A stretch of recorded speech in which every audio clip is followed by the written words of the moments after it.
And good evening. Oh, I've just realised I've got OBS on the wrong monitor. Hang on a minute, I need to move you over there. Or that way, from your perspective, but hey, never mind. Hang on a minute, here we go. Oop. There we go, now I can look in the right direction. Which is very confusing. I was kind of thinking, when I was running the programme, I was thinking, something's not quite right there. My head feels like it's on backwards. Which it isn't. It's okay. And apologies, I've got a. Well, I thought my blue shirt would be okay, but it's not. It's not quite, is it? It's sort of. I'm seem to be phasing out of this dimension very slightly, and I'm also sitting slightly low. So there we go. Let's just adjust myself in space and time. There we go. Yeah, so I'm not phasing up between dimensions. I'm just wearing a shirt that obviously doesn't quite agree with the green screen, so apologies for that. This is a new shirt I bought relatively recently. It hasn't been tested in battle, so clearly it's been found wanting. Ah dear, there we go. So here I am. I'm back. It's Monday, and hello to everybody. I am here, as you can see, with a glass of water. And I'm hoping my voice will survive to the end of the stream. So my family has been afflicted by the lurgy a little bit this week. And my wife lost her voice a little while ago, as you may recall. My son then lost his voice and has a really sore throat over the weekend. And I've picked up a slight tickly cough. I'm okay at the moment, but I'm keeping myself lubricated. This is water, by the way. It's not gin or anything. Slightly more exciting. Space water. That's exactly what it is. It's space water. So I'll try and keep myself lubricated, as it were, in order to keep talking. Because I probably do more talking in an hour and a half on this stream than I do the entire rest of the day. So my voice is going to go, what are you doing? Anyway, my usual welcome. How are you? How are we doing, good my friends? How are we doing? JR1988 is here. Parent the Phobia is here. Sexy T-Rexy88 is here. Nim Discrin is here. Biff Boy, Commander JR1988. I've already said that. Glenn is here. Commander Terra Firma. Commander Terracoff. Wintermute. Birdbrain. Jeej. Commander O'Connor is here. Hello, Commander O'Connor. More of that later on. Winnie1974 is here. Justice for Maru. Poor old Maru. Push button. Hello, Drew. I went to the loo today, and the only animal they had was a dog. It was a Shih Tzu. Parental advisory there. Shadow Wyvern is here. Karumba is here. Hello, Karumba. Good to see you again. And Gammaburn is here as well. Yeah, there we go. Bad jokes notwithstanding. Actually, that's not a bad joke. Actually, that's a good bad joke, or a bad good joke, or something. I'm not quite sure what it is. But there we go. Welcome one and welcome all to the Monday writing community and writing hashtag Twitter stream thing. The idea being this is a safe and fun place to talk about that wonderful thing that we call writing and creative storytelling and anything kind of associated with it. It's mostly about books. It's mostly about science fiction and fantasy, but it isn't exclusive. And from time to time, I may get distracted by things. It's very rare that happens, of course, as anyone on the stream will tell you. But sometimes we do go off topic, and we may explore other topics just because that's the way the space-time continuum kind of falls in that particular direction this evening. So there we go. How are we all, by the way? I've had a long day today. I had to get up early. Well, we normally get up early, but my last meeting, I had a client meeting at like 6 o'clock in the evening, and it's like what's going on? It's this whole spherical planet thing with people being on the different sides of the continent. It's very, very confusing. So yeah, it feels like it's been a long day. But I have been doing some more interesting stuff. So my big piece of news actually this week, literally on Sunday at the slightly magical, actually, time of 12:34 precisely. I looked at the clock just as we did it. We pressed the final button on the save button. Is that the final? Well, not the final, but it's the second draft, the completed second draft of Doomdark's Revenge is complete. It's like I've done a thing, finished another book. It's kind of finished from my perspective, because now it goes off to the editor. The professional editor, the person who really does their, knows editing properly, as opposed to my kind of amateurish attempts to put everything together. So it's now going to a professional editor to be hacked about, covered in red ink, and then sent back to me for fixing. So that's going to be that's always quite an interesting experience, because For anyone who has had their work edited, and some of you have had your work edited by me, which was great fun from an evil perspective. I have to be edited as well, and I'm actually, I'm effectively getting a professional editor to take my novel apart now. Winnie 97, who gets knocked unconscious the most in Dunebark? Spoilers. Nim Duscreen says, wow, Alexa didn't get a welcome today. Hello, Alexa. How are you doing? Alexa, what's the weather in Scotland? There. JR988, there's this guy called Maru. Commander O'Connor's already ahead of the game. He saw through my ploy. Well in advance. Oh, you're spoiling my fun now, Commander O'Connor. That's not part. Red ink and not a blue pencil. Well, it depends on which. See, there's this thing about. I mean, I use words to do my my crafting of story and narrative, or writing, as I like to call it. And sometimes, basically what I normally do is I send them the document in Word, and what comes back is another Word document with sort of underscore sort of editing and a whole bunch of track changes. Okay, for those of you who don't know track changes, I mean, you probably do, but most of you, your reputation goes a long way, Drew. I'm not sure if that's good or bad. So the track change document and the colour, and usually it chooses red. Okay. But sometimes, just to keep me on my toes, Word decides to use an entirely different colour. And I'm like, okay. So sometimes it does go blue, sometimes it's purple, sometimes it's green, but mostly it's red. So I'm used to seeing red, if that makes sense, when it comes back. Now that usually is a big chunky piece of work for me to do. It'll take me a few weeks to work through the editorial changes, because the editorial changes are not. For those of you who haven't been through that editorial process, it is quite a big deal. Okay, so you're not only looking for the classic stuff like too many adverbs, or bad sentences, or repeating words, or all that sort of stuff, spelling mistakes, typos, etc., etc., etc. They're also looking and hoping, and a good editor will be working with you to enhance the style of what you've produced. So, if there's a scene which is full of action, they'll be looking to make it more exciting.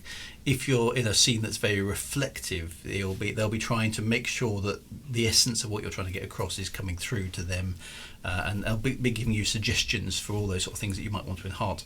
A good editor will never tell you to change something, all right? They will suggest. And you're very, very well advised to listen to what your editor suggests. But the ultimate decision always relies with you, the writer, okay? Because there may be something very specific that you're trying to get across. So bear that in mind. A good editor will only ever suggest. If an editor's basically telling you, no, you need to change this, you need to change this, you need to change that, then you might not have the right editor. So there we go. That's the first piece of advice. Right, let me keep up with the chat. Awego the Moonrider has won a decisive victory. Yes, I feel I have. That's a good thing. First time I've ever used track changes when I got mine edited. Well, there you go. Abana the Wicked says, hi Drew. Hello, Abana the Wicked. And if Clippy was still around, it looks like you're writing a letter. Oddly enough, Clippy's never turned up and gone, looks like you're writing a fantasy novel. Would you like some help? That would be quite disconcerting, wouldn't it? The first time I used it, no one could work out how to print the doc off without the changes. Yeah, that's a bit irritating. It's quite useful for me. I must admit, I usually have two documents. I have like a master document and then the one that they've sent back, because it's not that I don't trust track changes, but I just like to have the original document that I'm working on, and their one, because I've got two monitors, I kind of do that sort of thing. It looks like you're trying to write a novel. Would you like me to open Twitter? Time for some procrastination. So it usually comes back with track changes, and then it's a massive piece of work to kind of reconcile that suggestion. And it won't just be track changes. it will also be comments in the text. You say, okay, so there could be a comment basically along the lines of, this feels like a continuity error here. You might want to go back and check this. I'm not sure I'm getting this guy's motivation for why he's saying this. He seems to have come up with this, for no obvious reason. You might want to clarify, how we got here, those sort of things. So lots and lots of really good suggestions on how to make the story a little bit more punchy. And a good editor is really, really worth it. Okay, now they're not cheap. Okay, so here's a piece of general advice. Is if you're serious about making your book good, you do need an editor. Okay, so let's make the numbers nice and easy. 100,000 words is what you've written. Okay, an editor will take your 100,000 words and will probably chop, or suggest chopping, shall I say, maybe 5 or 10% of them out. Probably not much more than that, but that's you can probably expect to lose some words, which is not necessarily a bad thing because your novel will be punchier and quicker. But for that, and all that work that they do in order to make the suggestions of the novel, you're probably going to be charged something in the order of about £1,000. Now, some of you may be going, what? What? £1,000? But that is about the going rate, okay? Because it is a skill. It's a skill you pay for just like anything else. So if you're wanting to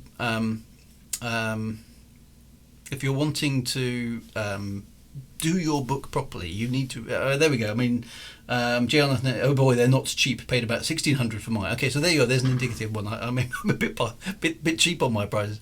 I only worked that out roughly because it goes through my publisher, so it's slightly different setup for me.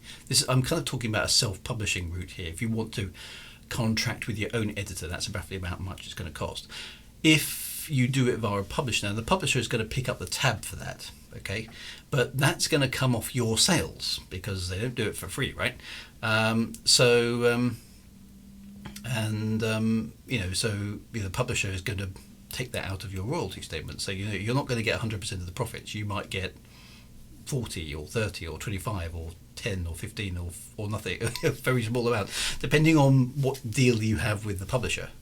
So all those things are, it's all built into the costing. So editing is not cheap, but from my perspective, editing is essential. Okay, you really can't do without it because writers, almost without exception, aren't editors. Okay, it's very difficult to be an editor if you're a writer, and vice versa. I think I don't know very many people. I know some good editors and I know some good writers, but I don't think I know anybody who's good at both. So it just seems to be one of those things. I think it's kind of a creative, formulaic thing, and the two don't very well mesh. So you do need help from other people. You can't necessarily do it all yourself. And if you're very, very serious about the quality of the book that you need to produce, you do need an editor. So bear that in mind. Okay, this stuff isn't cheap. Winnie 1954. This guy seems to be unconscious. I get a hard time for Winnie on Maru. He's been knocked out again. Oddly enough, Winnie, my editor didn't. I don't remember any specific complaints about Maru during the editing of Shadewood 3 or Shadewood 4, actually. There we go. I'm going to have to have a glass of water now. But so that's very nice. So that's basically the stage I've got to with Doom Dark's Revenge. It's quite exciting for me because I've kind of, in my head now, I've finished. Okay, the story is done. I've written that. I put it in my things, and it's a bit of a again, it's kind of like me chattering away at the beginning of my novel. I put in an author's note, but I never write the author's note until I've finished the story because it kind of seems to be reasonable. It seems to be the last thing I do when I put together. I put the thanks page together. So anybody who's kind of been notable in the production of the book, I put a note in there. And then I also write the author's note about the book, i.e. a little bit about how the book came to be and where it is and hope you like it and send me some nice reviews, all that kind of good stuff. And I write that at the end, and I've written that. So in my head now, Doom Dark's Revenge is finished. My wife has read it and she's enjoyed it. So she's the lucky person who gets to read everything before everybody else. Sometimes that's not so good because she finds things that are wrong. She hasn't found anything major this time around, which is good. So that's a good thing. And it's now it's off to the editor, and they have to do their professional job on it and then send it back to me. I have to then review all those suggested changes and decide whether or not I want to incorporate them. Once I've done that, it then goes back to the publisher, and the publisher then basically turns it into a book and does magic. So that's cool. So that's kind of where I've got to in progress. So that was Sunday. So that was literally yesterday, and I'm kind of like, woo! So that's really good. So that's quite exciting. And now I'm kind of like, now I can start on other projects and start thinking about other things. So I've got a few bits and pieces in the pipeline, as you know. So that's kind of going forward. So that's good. This is all good stuff. I'm kind of happy. So from a perspective of, does your publisher do all the formatting for you, or do you have to review it again? They do all the formatting in this case. So the pain that we went through with 9 Streams of Consciousness, where we had to do it all ourselves on this Twitch stream using Word, that I don't have to do. It's like that's somebody else's problem, which is lovely. So literally all I have to worry about is the Word document. I send the Word document off, and then they have to do all the business about. See, ebooks are relatively straightforward.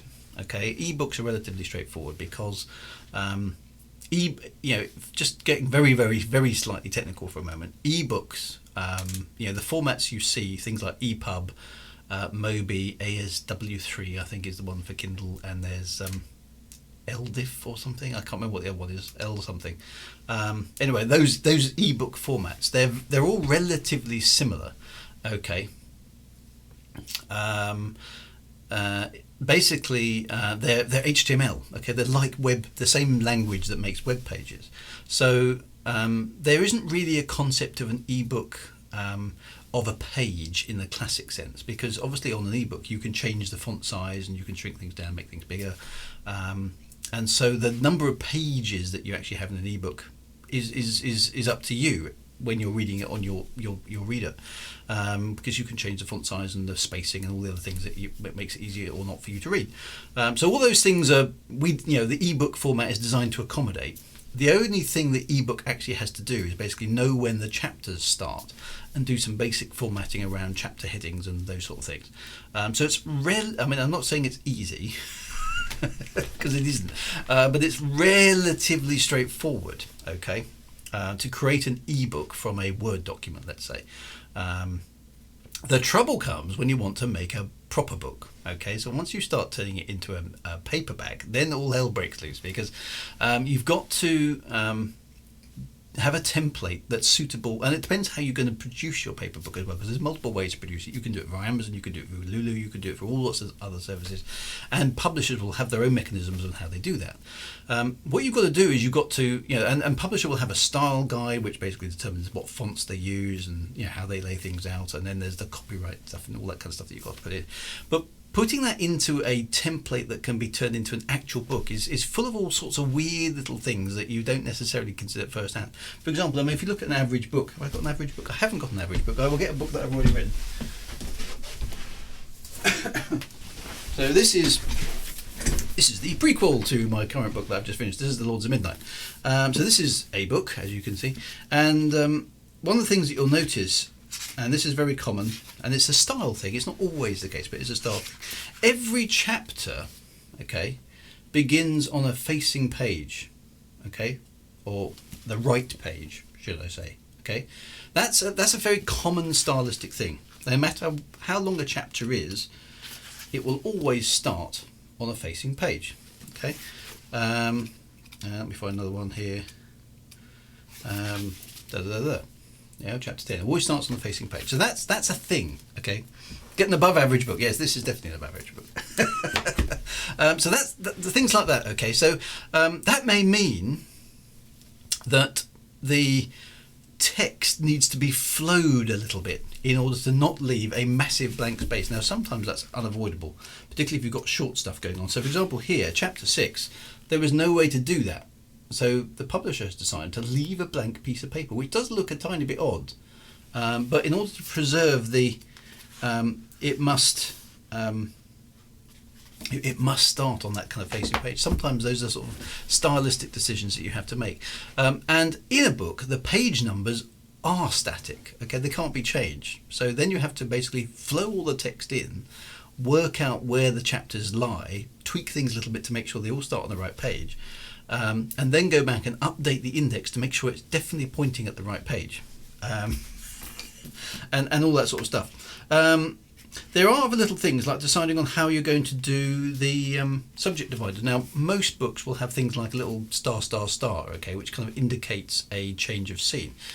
In Lords of Midnight, we opted to go for a little glyph of a crown, which just sort of fitted with the book. So that's, again, another stylistic choice that you might have to make. And there's various all that other bits and pieces like that.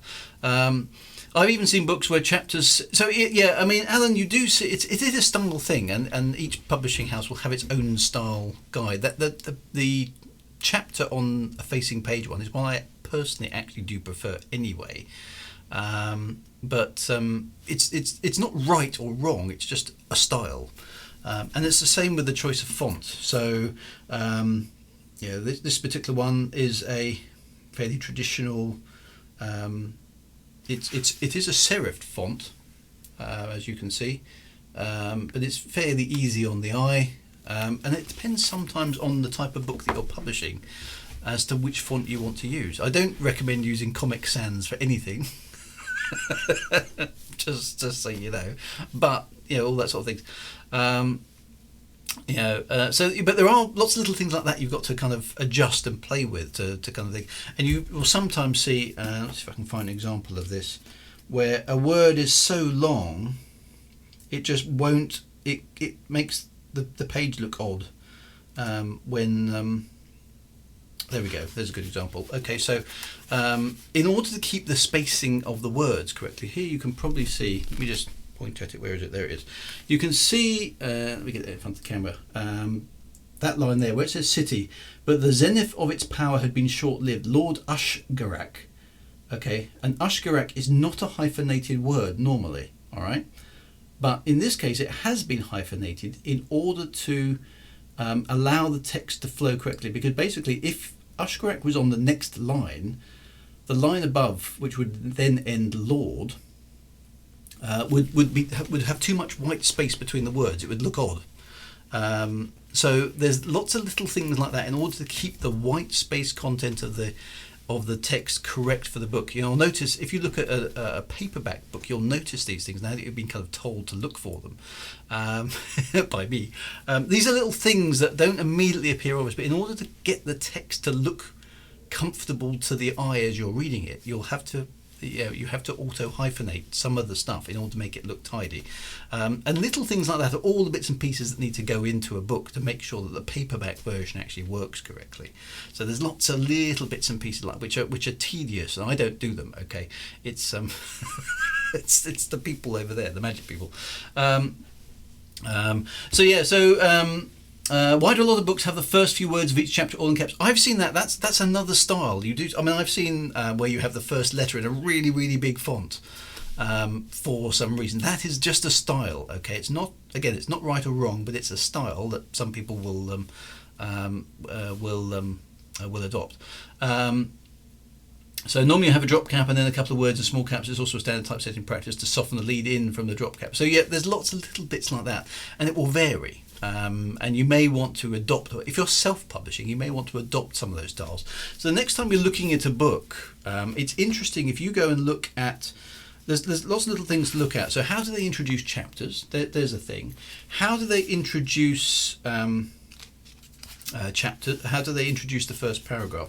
Now, what you'll notice here, and I have only just noticed this myself, is that the first, if you look at the paragraphs down here, where it says only then did the true scale of the defeat become plain of the seven lords of the south. Now those paragraphs have got small indents to indicate to the reader that there's a paragraph. Okay, notice that the first paragraph at the beginning of the chapter doesn't have that.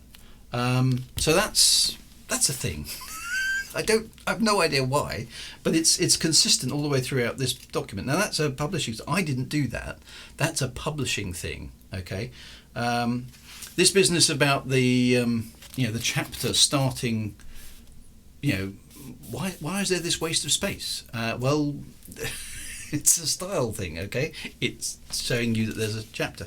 Notice also that there is no chapter indicator at the top, okay? Neither of these two pages have got any headings on them. Whereas the moment you turn the page, they're back, okay? So it now it's telling you I'm in chapter 6, and this is the Lords of Midnight, as if you'd forgotten, okay? It's just one of those things. That's going to be varying by publisher. Again, they disappear. That one has got it, as you can see, Lords of Midnight there because there's some text. This one doesn't have it because it's the heading. So again, they're all unique, and all those things need to be checked throughout the entire book to make sure they're consistent and they've worked. And that's all part of what we call typesetting. So there we go. So yes, the first line after a paragraph break doesn't have an indent. Again, another standard thing in typesetting. So it's one of those things. It's like these are rules which kind of people have just come up with, and it's just, I don't know. So an indented first paragraph looks wrong. So these are sort of things that have kind of been established. And you should also notice your blank pages don't have. I didn't notice that actually. Let's have a look. So let's go down to the bottom. Okay, so down at the bottom, you've got your classic page numbers. Okay, which makes sense. Let's have a look. So the chapter start, does it have a page number? I think you're right. Actually, the chapter does. There you go. You can see it. It's 107. But this page doesn't have one. Okay, because reasons. So not all, the blank pages don't have page numbers, so because they don't. Feather of the Crow, hi there, Drew in chat, and Kayapong01 says hi there. You can grab a copy of mine to contrast you. Yes, actually yours is in the other room, GA1988, so it's not on my shelf at the moment because for some reason it's not in my to read pile, it's in my has been read pile, but which I hasn't gone back to the library yet, I'm afraid. There are some kind of weird things like that in there. The other thing that, again, isn't immediately obvious is that when you're reading a book, you probably don't notice this, is that the text appears to be pretty much central in the book.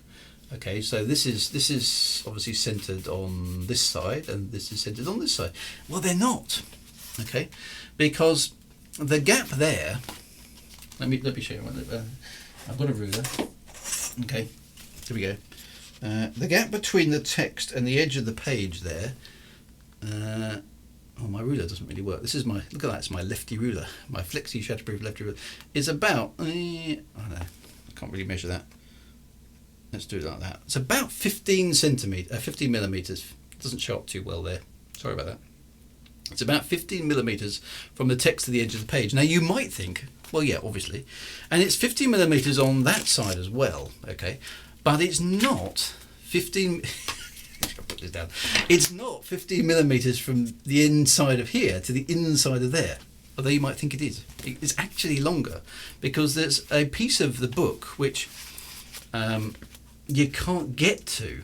Okay, you can't get to because that's how it's stuck together. That's how a book is made. Okay, so it's just called gutter. I don't know why it's called gutter. So I presume it's where all the rubbish lives in the book.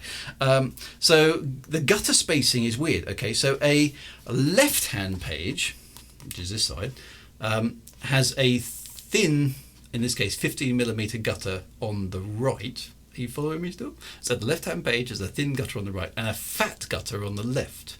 Right. The right-hand page has a fat gutter on the left and a thin gutter on the right. Okay. And it's important to know which page you're on because otherwise the book won't fit together.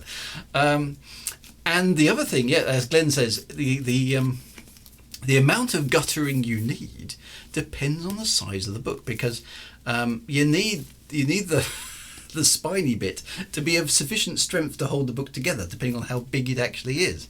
So it's going to be interesting to see how they do this for Doomdark's Revenge because Lords of Midnight, which is this one. This is 150,000 words-ish, and that is got to be, how big is that? So in modern numbers, it is 35 millimeters thick. All right, that's how thick that book is. Doomdark's Revenge is going to be somewhere near 170,000 words. That's an extra 20,000 words. So it's going to be at least 4 centimeters thick. It's going to be a proper tome. You're going to be able to whack people with that. So that's a thing, okay? Because there is there is a physical limit to how big a book can be before it has to be chopped up into smaller books. All of those things need to be factored into the whole process of making a paperback. It's not a trivial exercise. Let's say that. If you unbound the book, the gutter is 30. It could well be. I mean, I'm not going to rip a book apart just to find out, but gutters are on the inside. Sorry, I'm getting the terminology wrong. Gutters are on the inside. The outside is the margin. Feather of the Crow says this is part of why a 2-panel splash images in graphic novels always look weird to me. They often don't account for the middle gutter, especially if they put faces in the middle. So all these things are confusing, and they vary by the different types of book, and that's once you've determined what size of book you're going for. Okay, so let me compare and contrast. So, and I don't know often why this is done either. Is this Lords of Midnight is what's called a mass market paperback size. Okay, I can't remember exactly what size it is, but it's a mass market paperback size. It's the most common size, okay, for a book. Shadewood has been published in a different format, so it's actually a physically bigger book. And I can't remember what this one's called, but it's larger. It's a technical term, bigger. And you can see roughly how much larger if I hold it up like that. So it's a different size depending on the type of book it is. You have options on how big physically your book is going to be, depending on the market it's aiming for and all those kind of things. And of course, you can't just, I'm going to change the size of the book. You can't do that. You need to decide how big the book is going to be right at the beginning, because otherwise everything that you've done to flow all that text throughout the book, it's all gone. So don't do that. Don't change the size of your book. It is complicated. And then there's font sizes and everything. And then of course you've got the complexity of the cover. Okay, so for an ebook, just the front, that's fine. Job done. No worries. For a paperback, of course, it's got the spine, and the spine has to work in concert with the front, and then the blurb has to go on the back.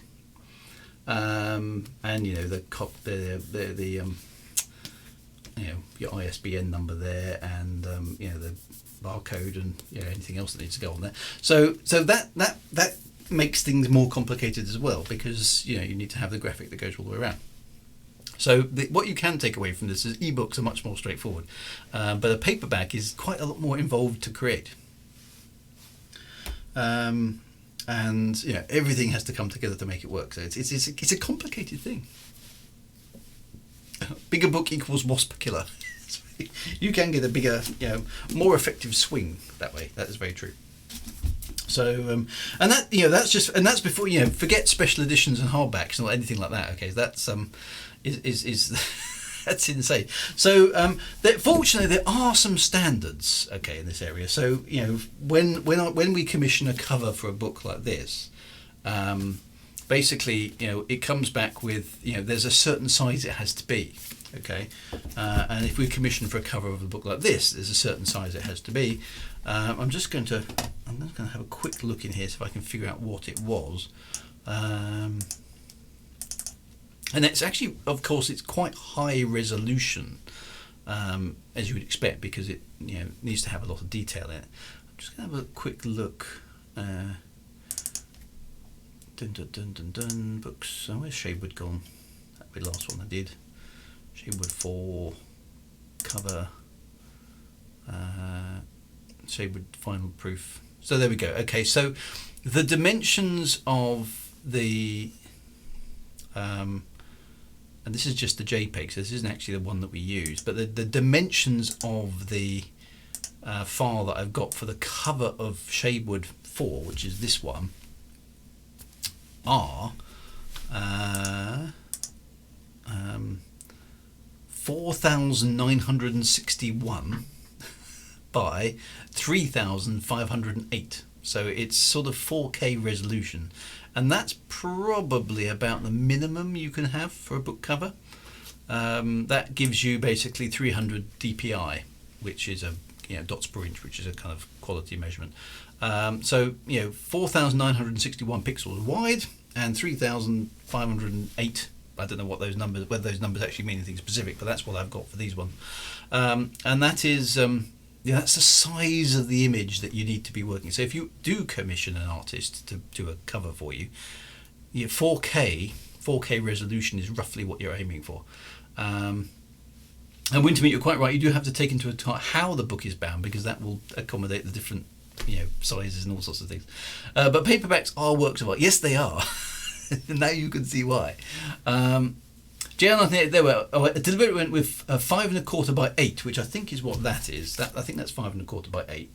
Now, kind of regretting it, since KBT's new hardcover option has a minimum size of 5 1/2 by 8, and you won't be surprised. So 300 dpi there. Wintermute is. I think that's the JPEG final proofing for approval image that I got. I don't think that's the. I think that's the absolute minimum. I don't think that's the one that we use. It's a JPEG, so it can't be the one we use. It's the only one I've kept a copy of, because I don't know. I only see the the proofs rather than the actual final document. So I suspect the actual resolution is quite a lot higher than that. So it's just a kind of word of advice. I think if you're going to commission a cover, you need to be at least that. Ideally, probably 600. I would thought even more. So all that sort of things.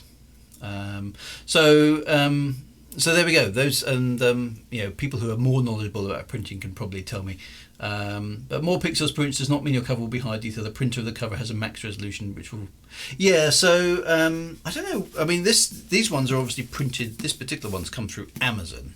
Now, looking very, very closely at it, I can't see anything that jumps out to me as a quality issue in terms of the image. I can't see any pixels or anything like that at any stage on the image. So whatever they used is okay.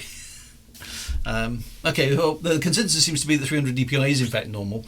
Again, I mean, if I hold that up to the camera, this let me see if I've got the one.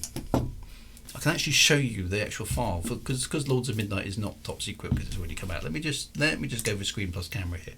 Let's have a look for Midnight. I could go into Doom Dark's Revenge, but I can't. The cover here. So there was prototypes of version. So that says cover clean. So this one's actually a slightly different size. This one, as you can see, is a JPEG at 5,000 by 3,590. So again, let's have a quick look at the properties of that. Don't know if you can read that clearly. Apologies. It does say 300 dpi. Again, it probably isn't the version that goes to print. If I zoom that up, I don't want to do that. There we go. There's what it looks like. Okay, from a perspective of the actual image. So that's this book, obviously.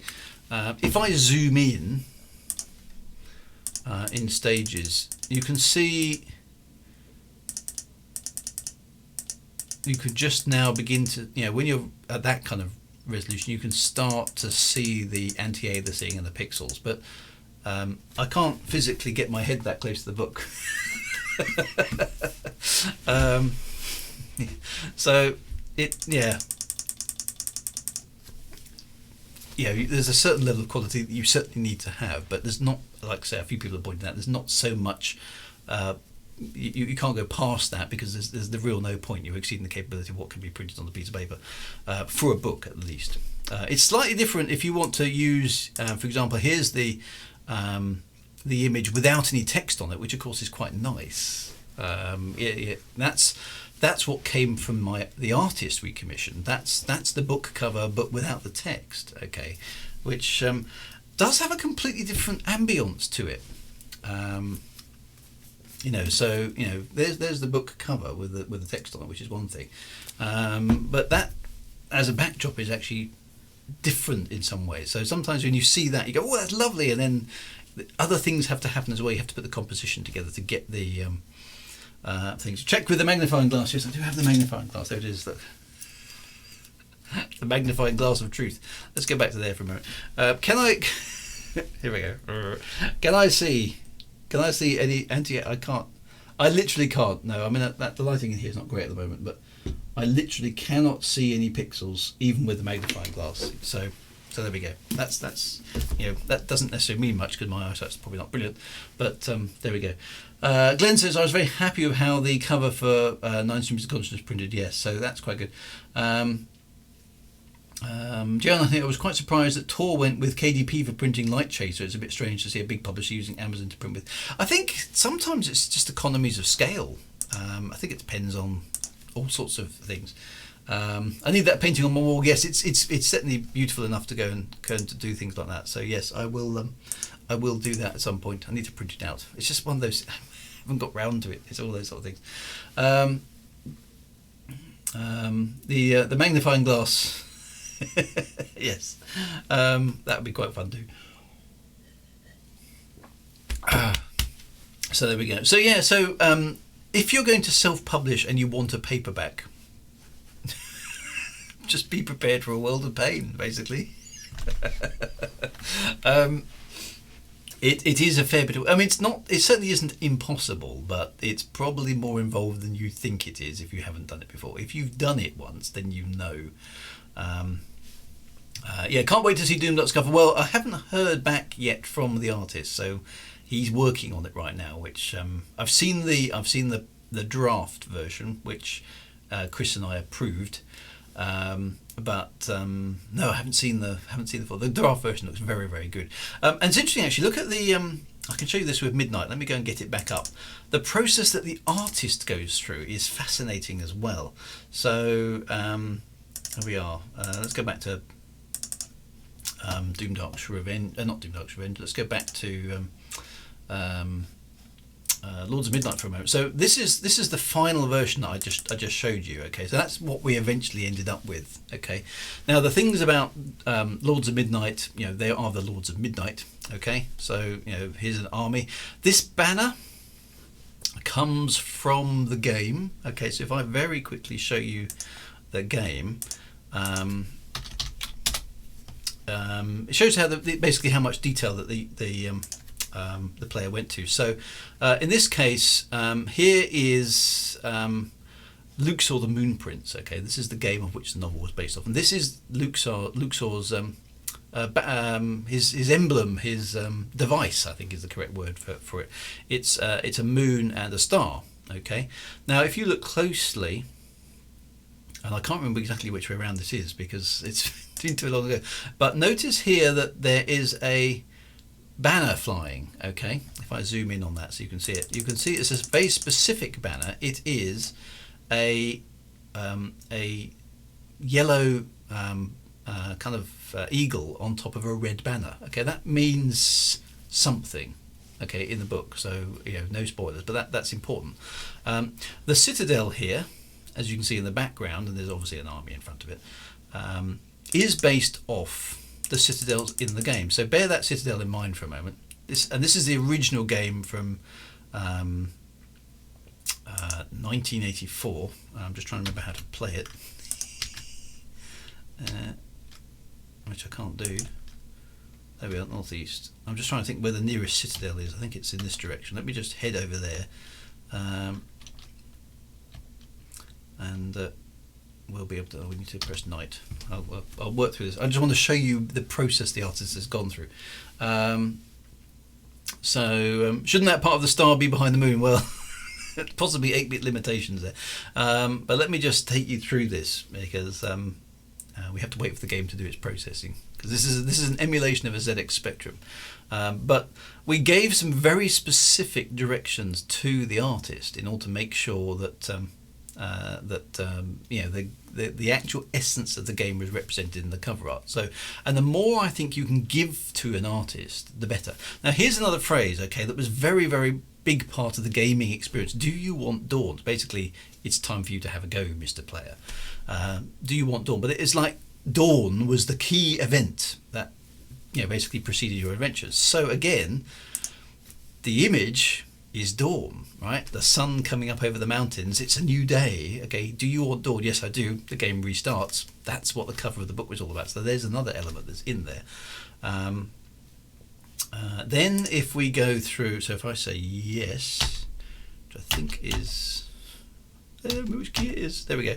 Now I need to, in order to get moving here, I'm going to seek, which gives them a new go.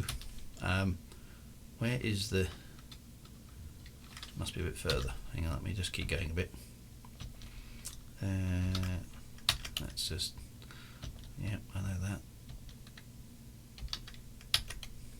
A Cup of Dreams basically starts the day again for the character, which is quite cool. Let me just get you down to this bit here.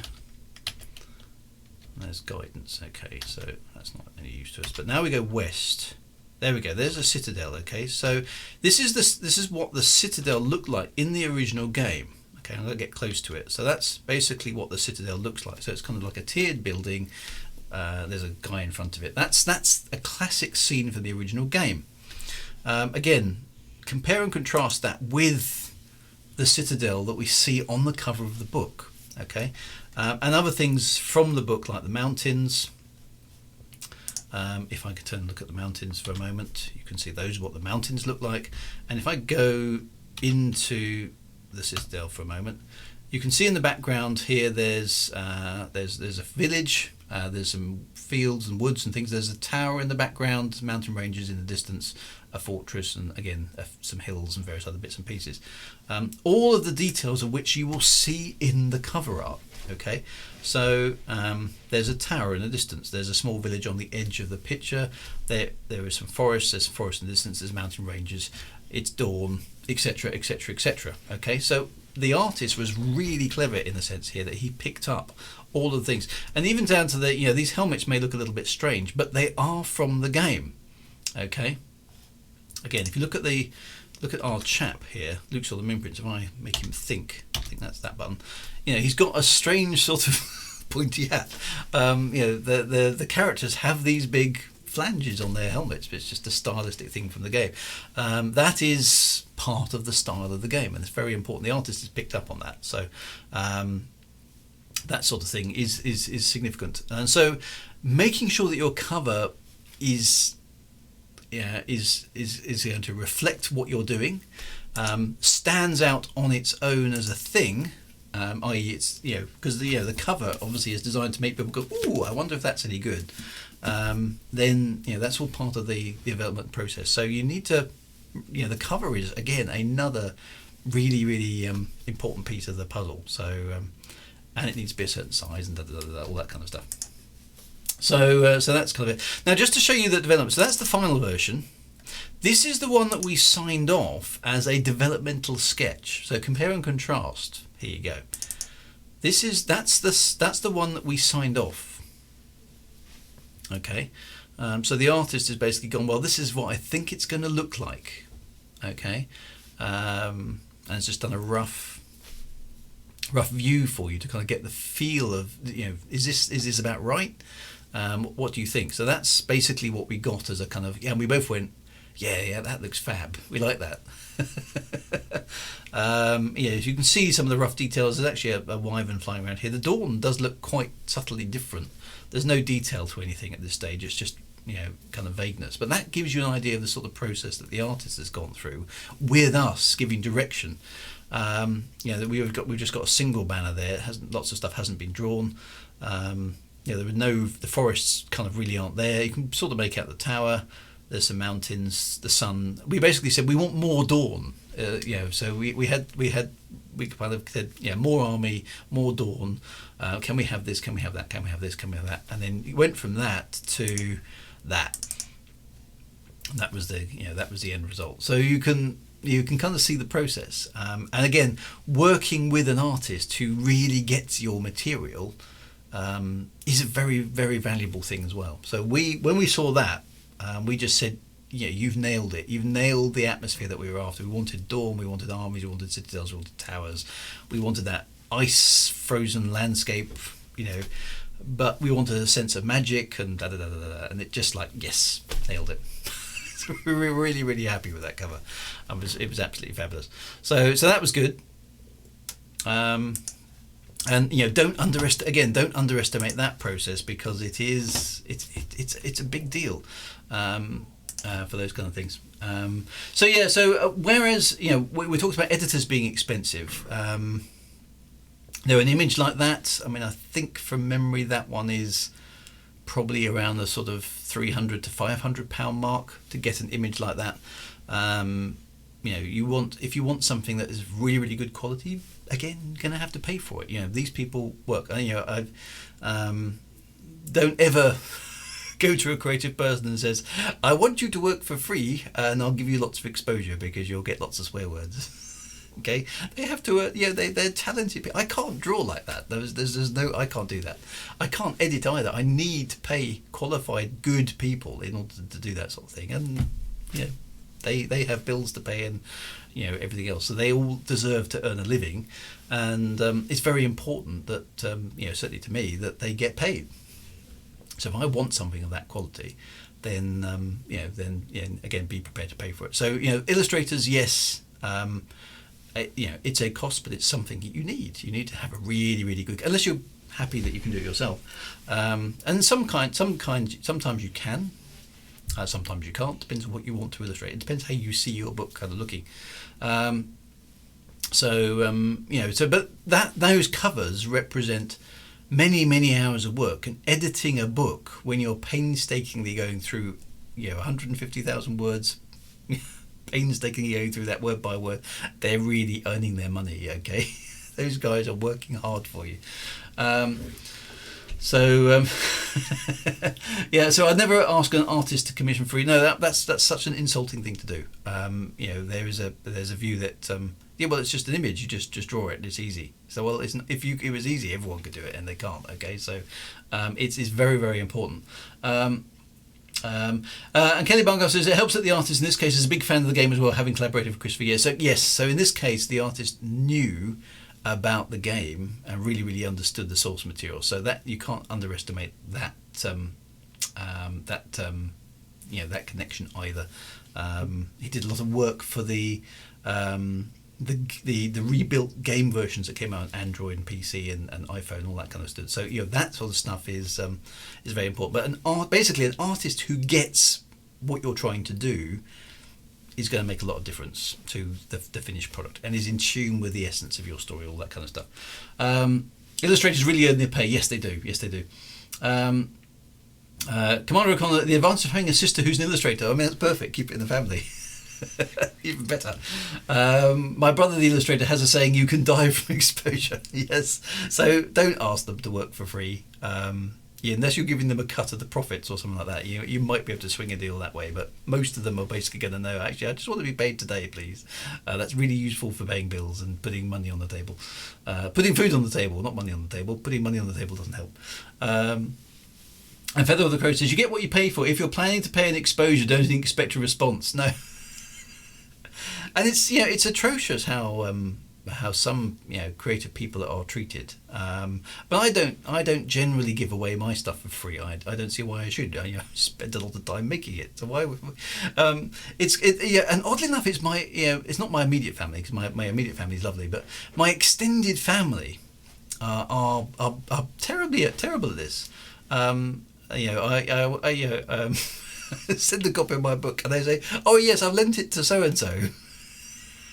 And I sort of say to them, well, you couldn't encourage them to buy a copy then. Like they're effectively reading my book for free. You've just stolen a copy of my book from me. Thank you, family member. I mean, you don't take it too seriously, but that's effectively what they've done. You are at liberty to lend your books, obviously. I'm not saying you can't do that, but do bear in mind the original artist. If somebody's reading your book and they didn't pay for it, you've kind of deprived the writer of some money, okay? That may be a slightly unpopular view, but there we go. So Ray Daily Writer says, "Hey Drew, hello, good to see you, Ray Daily Writer. Thank you for popping along to our stream. That's really good." So artists got to eat. Glenn's having trouble with his typing again. Ray Daly Ryan says, pleased to announce I got a record-breaking 18th acceptance this month and have made 400 subsidies. Oh, well done. So, success. Yes, success is good. For many creatives, the family discount is double the price. It's not a bad call, actually. Based on the fact that you lent this book around the entire family, it's going to cost you 50 quid for a copy of my book.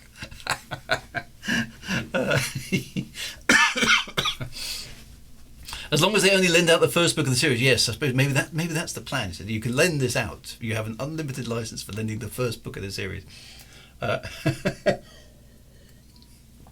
Oh dear. Lending a book is great. Lending a book that you were lended is a lot different. Yeah, I suppose. Because at some point you've got to say, well, maybe I should just produce one book that takes ages to go around the entire world. But the first person who has to buy it is going to cop a bit of a problem, isn't it? So there we go. I don't know. But anyway, congratulations, Ray. That's brilliant news. This is another thing. A lot of I'm not kind of picky on Ray here at all, but because that would be a bit mean since he just turned up. But there's a lot of places I go to on the internet, and it feels like the writers are in competition with each other. It's like this sort of philosophy that for me to win, others have to lose, and it's like writing shouldn't be like that. Okay, if somebody's successful as a writer, then that's a good thing, right? It doesn't mean that they're not going to buy my book. Maybe they won't because they've only got so much cash. But that another writer is successful is a good thing, right? It doesn't mean that I'm less successful. It's not like there's only 6,000 books a year that can never be published, no matter what. That isn't true. We can publish more and more and more stuff. So there is this. I certainly get it from some places is that writers feel like they're in competition with each other, and it's like somebody else's success becomes they become jealous or something like that, which is slowly leading me actually to my topic of the evening. Well, there you go, JL19. Writers aren't in competition. People will buy more than one book. Exactly, they will. Limited print. Every book sells for $10,000 and everybody shares it. So maybe that's the trick, is that this book is $1 million book. There's only going to ever be one. Okay, you can share it with anybody you like. You have the exclusive license. I wonder if that would work. Might try that. So Ray Daly Writer says, no, if someone else makes a sale, I'm super happy. People selling markets I'm trying to means I can too. Well, you can learn. I mean, none of us know everything, right? We can always learn something new from everybody. I mean, I will go to writing things, and sometimes I'll go, no, I'm not learning much at all here. And sometimes I'll go along and go, wow, that was really insightful. I haven't thought about that at all. That's quite good. Chris says, we're actually going to get to a topic tonight. Oh, goody. Thank you for that, Chris. My limitation, says Glenn, is not the cost of the books, it's how many I can find time to read every. It does, yeah. I mean, reading a book is, there's only so much you can do, right? But there we go. Anyway, so my topic this evening was it's kind of related to this thing about how writers perceive themselves and perceives other people. So it was a few days ago, I think, World Mental Health Day or something like that. I mean, I don't keep up with these hashtags and these days. There seems to be a day for everything. I think there's going to be. I'm going to start up on a World Supercharged MX5 Day. Maybe probably. I don't know which day it's going to be. I'm going to work that out. But I don't know whether there's a spare day in the year now for a day of anything. Whether every day is now got multiple things happening on that. I have no idea. Is there some organisation somewhere in the world that decides it's going to be World something Day? Is there a body that manages these days? I've no idea. But it's entirely Wayga Day. That's what we definitely need. Yes, Wayga Day. Drew versus George R. R. Martin. The next Shanewood Quadrilogy will be done before he finishes Game of Thrones. I know, he's still taking his time. Anyway, so topic. Stay on topic, stay on topic, stay on target. So mental health and writing. Okay, now I did touch up on this a little bit the other day. Writer's block day. We just sit around drinking coffee and not writing anything. there is a lot of stuff about mental health in writing, because actually writing is quite an odd activity. All right, it's quite an it is quite an odd activity, and writers therefore are quite odd people. And I don't know whether other writers would agree with this, because these are my observations. Most writers that I've seen are a bit odd in one way or another. Okay, a lot of writers I've Glenn's just laughing now, and a lot of you on this stream. I've got to be careful that I don't insult you all, because a lot of people on this stream are writers. A lot of you on this stream want to be writers, and a lot of you on this stream probably aspire to be writers, or certainly have a passing interest in writing. So I've got to bear that in mind. But writers are a slightly odd breed of people. Basically, what we do is we listen to voices in our heads, and we write down what they're saying. Now, some people would describe that as a form of psychosis, only it's acceptable because we're writing it down, turning it into books. I'm listening to the voices in my head, but I'm a writer, so it's fine. Okay, that's absolutely okay. So the whole thing about writing is a bit strange. Why do we do it? Because it's not directly to entertain people, because so I like writing, and I feel compelled to write. And a lot of other writers I've spoken to think, there's this thing in me that requires me to write and tell stories, and not just tell them out loud, but tell them in text form, and for me to spend a lot of time working on my text to make sure it really represents the story that I want to tell. So there's not a case of I just want to tell a story and let's see how it goes. It's a case of, no, I've got to tell the story exactly how I want it to be, down to the nth degree, whatever the nth degree is for an individual writer. And it seems to be something that drives us, and there's something in a writer that compels them to do this, and whether that's what that is, I'm not entirely sure. It's the sort of creative essence of being a writer. So writers have a god complex, world building and controlling characters. So maybe it's a control thing. I'd love to know how many writers are introverts versus extroverts. I think that would be quite interesting to know. I would also like to know how many writers have had, at some level, some sort of either major or minor trauma in their childhood, or at least some sort of experience during formative years that's required them to step back from the real world and seek refuge somewhere else, because of scenarios. I don't know if there'd be a correlation there, but I think it would be fascinating to know whether or not there was. And so there's things like that. I wonder about whether those are connected. Writers are also generally, and again, I'm being very careful here, generally quite egotistic. Okay, by which I mean they like the sound of their own voice, or they like a bit of attention, even if they're introverted. They do like a little bit of limelight. They like a little bit of prestige and recognition, all those kind of good things. And they probably crave it a little bit. Now, this is starting to make writers sound like they're really, really insecure people. But these are things that I've sort of observed over the years. They're quite common. If you listen to a couple of writers, or if you go to a writing convention and you listen to people talking, you can almost straight away spot who the writers are, because they'll be going, well, of course I had this idea. Well, did you? Well, I had this idea as well. They'll always try to kind of like, my idea, my idea, no, my idea, my idea is better than that. Well, I had this idea as well, and this sort of okay, this stuff happens a lot. So writers are show off, says Ray. I think you're right. They're people who like to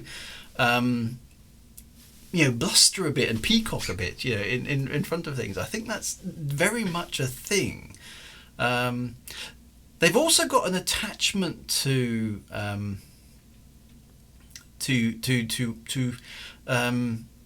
descriptions and objects and creative stuff. I mean, I remember going into one of those kind of things at work where they decide whether you're an introvert or an extrovert. They do that test and they analyse your responses to various bits and pieces. And they stuck this piece of abstract art on the wall and said, write some words that describe what you see. And so I was looking at this thing and thinking, well, there's a dragon, there's some fire going on over there. Maybe that's a planet in the background. I don't know. Maybe there's a glittery fairy doing some stuff. I was imagining all sorts of things, and so I wrote down like a whole column of things that I thought that I saw in this abstract image. And of course, there was nothing specifically in this abstract image. It was just basically a reflection of what you saw. There was actually nothing there that was definitive. And most of the other people in my kind of group of people who were being tested basically said red and shapes, triangles. And that's all they saw. And I remember thinking, when the answers came in, I remember looking at it, and basically everybody shares their things around, and everyone was like, yep, red shapes, red shapes, red shapes. And then mine was like fairies, dragons, space teleporters and stuff like this. Everyone was kind of looking at me saying, is that what you really see? I went, well, yeah, that's what I see when I look at that picture. And one guy came up to me at the end and he said, I actually really envy you. He says, because I see what you see, and I have read one of your books and I really enjoyed it. He says, I have no imagination. He says, I can't take an abstract thing like that and conjure anything from it. He says, I just can't. I see nothing other than red.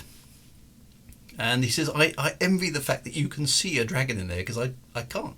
And I said, don't you see shapes in clouds, or patterns or anything like that? He says, no, I don't. It's a cloud. He says, that's all I can see. I have no ability to conjure any image. And I suddenly realised not only that I was different to quite a lot of the other people, but that there are people who cannot imagine things, which to me was like, that would be like chopping my arm off. Because it's just instinctive to me. I mean, I'll look at a cloud and go, "Oh, there's a dog," or there's a dragon, or look at that one. That one looks like an upside down Star Destroyer or something. And it's just, I just assumed everyone could do that, and they can't. They just can't. Okay, so that to me was a real, indicator of the different types of people and why writers and things are different. Introverted, egotistic show off here, probably, says. But I hide it well. INFJ. There we go. So Ray Dalio. That's interesting. I think I came out as an INFJ on that Myers-Briggs thing. So Drew looks at an ink block test and writes a book. Well, I've spoken before on the stream that I'm a very visual writer. I like to have images to kind of key off, because the moment I look at an image, I start getting stuff from it. I go, oh, there's a this and there's that, and that means this, and I just I see stuff which inspires my writing. Did you finish that exercise before the end of the session? No, I mean I was just literally right. Oh, it's a dragon. It's another dragon. Or is that a wyvern? It's very difficult to tell with that abstract image. So I can't imagine people not imagining it. It's very weird, and I suddenly realised that an awful lot of people are capable of being entertained by somebody else's imagination, but not able to do it themselves, which is why people love consuming content, love consuming books, love consuming films, love consuming all this stuff, because they're like constantly amazed that people have dreamt this stuff up out of nothing. It's in our heads, isn't it? You have a vision of what you want to write, and there you go, you type some stuff. And our job as writers is to turn our imaginings into text, which allows other people to imagine something similar. It's not usually the same, because people imagine things in different ways, but at least to convey something. Very, very interesting relationship that we have with the people who read our stuff. And almost, I would say, almost a magical thing, because we can pluck out of nowhere, so it seems, a blank red thing with some abstract shapes on it, a dragon, and therefore a story about why is the dragon there, what's it doing, what kind of dragon is it, why is there a dragon in that particular, what is the dragon doing, where's it going, where's it been, is it a nice dragon, all those sort of things, that sort of stuff. Seeing images and patterns in nothing is called matrixing. It's used in paranormal circles. Like, okay, well, that's I haven't heard that one before. I have to dig that one. Thank you for the follow there, Balvardi, or Balvars. That's good. Ray says there are lots of people who say they have no internal monologue. I can't imagine. So that's a weird thing as well. I mean, I'm again, this may be a writing thing, but I don't know. Other writers chip in on that. I'm always having an internal monologue with myself. I'm always chattering away inside my head to me, or at least part of me, or maybe there's a slightly separate. I don't know how it works. Is it my subconscious that I'm chatting to, or something else? Am I? Is it? I don't know what it is. Is it? And is this requirement? Is this drive to be creative and create stories? Is it because of part of the way that our brains are wired? Is it a developmental thing that we picked up in our childhood? Is it that we're born with that capability? I don't know. I really don't know where it stems from. Maybe it stems from somewhere. I don't know. So mine won't shut up. Shut up, you stupid subconscious. I mean, my subconscious is very good at times. My subconscious, I can be struggling with a plot problem. Okay, and you know me, I like to plot things out really, really carefully. And sometimes I just can't make this work. My conscious mind cannot figure a solution to the plot conundrum that I have. So sometimes I'll go to sleep, still with the plot problem unresolved. Okay, and I will wake up and go, oh, I've literally, there's the solution. It's in my brain as I wake up. And it's like my subconscious has gone, all right, the night shift is taking over on this particular problem. You go to sleep, we'll pick it up. And my subconscious is kind of like, it's like it's been working on the problem overnight. And it just reports in to the day shift. Here you go, problem solved. And the day shift is like, wow, those guys are good. And that's happened to me a number of times, is that my subconscious will fix things outside of my conscious control, which is quite weird. So I don't know. It's really odd. Chris says I don't have internal monologue, not an audible one anyway. I can reason in my head using words, but it's not anything actually audible. Well, actually, audible sounds weird. I know what you mean. Yeah, because it's not audible, is it? It's inside your head. But it's interesting how different people have different perceptions of how that actually works. I mean, when I'm reading a book, there's a voice in my mind, is the best way I can describe it, which does have cadence, does have an accent, which isn't me. It's not my, if I was reading it, I'd read it differently. Whereas when I'm reading it and it's just inside my head, I am not reading out loud. There is a voice there that I can kind of hear in my mind, which speaks in a different way to I do. That's the best I can describe it. Drew hands over problems to his id. I know it's weird, but it works. This is the thing that's really strange. It's like a backup Drew. It's just working on my. So you get value for money from me, okay? So plot problems that don't get fixed during the day get fixed during the night shift. It's really odd. I mean, I've been so intent on some of my books at certain times that I have actually dreamt about the scenarios in the book and interacted with some of the characters in my books in my dreams. That's really weird. That kind of tells me I'm probably taking this a bit too seriously. Does my internal voice have a Scottish accent? No, I don't. I think it's probably quite good English. Actually, it's sort of probably pass off as a BBC news presenter. Which is, I don't know. That's kind of just how it sounds like. The embarrassing moment when you realise your internal monologue was audible. That has happened to me usually when I'm in the car. Actually, that's when my internal monologue then generally becomes audible. Ray Jelly Rice says, "I didn't resolve my plot issues in the toilet because it's quiet in there." Excellent. I get a lot of ideas there too. The point at which I was going to write an anthology called Tales from the Necessarium. That's excellent. Dear. Can confirm the idea of the night shift coming up with solutions has happened to me, though I'm not an author, so no plot issues. So sometimes just problems with situations you're dealing with in the day. I think that phrase, I'm going to sleep on it. There's more behind that than perhaps we realise, because I think other people have realised in the past that if you go to sleep on a problem, sometimes a solution presents itself to you in the morning, and it's like your subconscious has been working on it all night and come up with here's the best answer to that problem. So that's really weird. I do get the feeling that when one of your books gets turned into either a TV show or a film, you'll demand a cameo.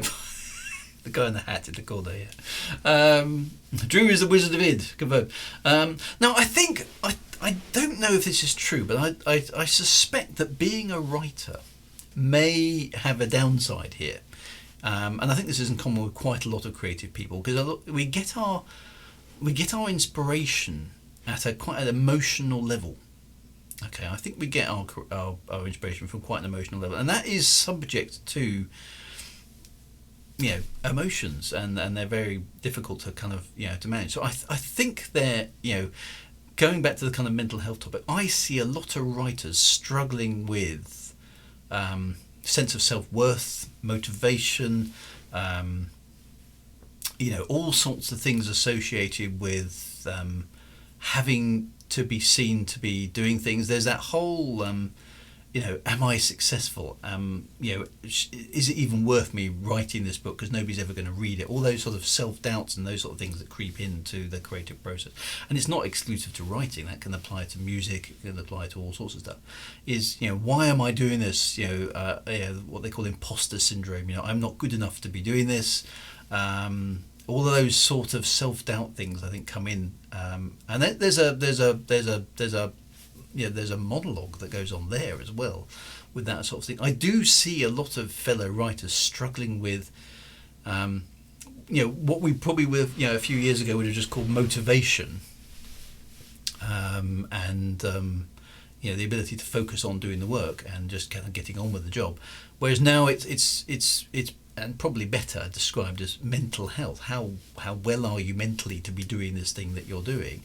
And if your brain is constantly switching off and going, there's no point doing this because I'm not worthy, I'm not good enough, all those sort of self-doubts, then your brain has got wired in the wrong way, and that's an issue. It's a mental health problem. That can be very, very disconcerting, very, very unpleasant. Dru is stabbing like a knife tonight. I should give my internal monologue credit in my... I shouldn't I, otherwise? So that whole bit... I mean, I've had it. I mean, how many books have I published now? I've published 9 books. This will be my 10th, I think. I've kind of lost count. I need to check. I think it's my 10th. And yet I still get... when I'm looking at something, I just go, this isn't good enough. I can't write. I can't do this. I'm never going to be good enough. What's the point of continuing? You get those voices in your head, and it's like, well, where's that coming from? Who's telling me that? It's like there's this evil bit of your mind which is basically coming in with, no, you're not worthy. And it's important to recognise those for what they are, because they are doubts, and they are, I suppose, checks and balances. And in a good way, they can encourage you to be, just work harder, to be better. But if you accommodate them, and they start to drive your, all those, if they started to drive your behaviours, then you've got more of a problem. The imposter, the imposter sort of syndrome kind of thing. It's like, actually, someone's going to find me out.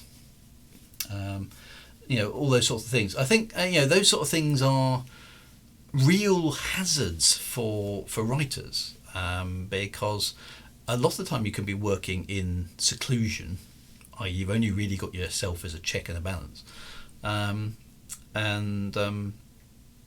therefore you can be subject to all sorts of things, and a lot of creative stuff does happen in quite dark places mentally, I think. Sometimes, I've noticed that in some of my writing. I've gone back and gone, blimey, did I write that? That's really quite grim. And when you look back on the events that were going on at the time, I think actually I wasn't as happy then as I am now. Okay, it's still it's still kind of there, and so your environment and the state of which you are in that environment does hit what you write. Hikara by Drew Wager, dedicated to Drew Wager, yes, or Drew 2.0. Ray says, I overcome self-doubt and imposter syndrome by looking at what I've done before to remind me I can. Yeah, you see, I've done that, and that's something that I think if you're a slightly more established writer, you can do. You can look back and go, no, I got that review that said nice things, and that's a very comforting thing to have. And I occasionally do go back and go, actually, yeah, no, I'm okay. I can do this. You know, and if independent people out there who've gone to the trouble of writing a nice review and said your book is good, then your book is good, okay? Because at least one person thinks it is, and that's good enough. And that, yeah, there you go. I mean, there we go. Ray Daley. I tweeted Neil Gaiman. Okay, so Neil Gaiman. I mean, come on. I mean, it's like asking Tolkien, are you any good at fantasy? You know, and people still get, why am I doing this? You know, I'm going to get found out. I can't do this anymore. What I'm writing is rubbish.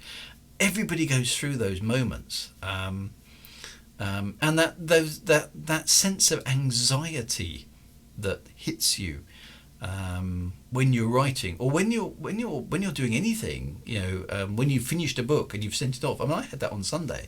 You know, hand on heart. You know, I've finished the book. I've put lots and lots of work into it. I've sent it off, and then I've gone, oh my God, what if it comes back and they basically say this isn't salvageable?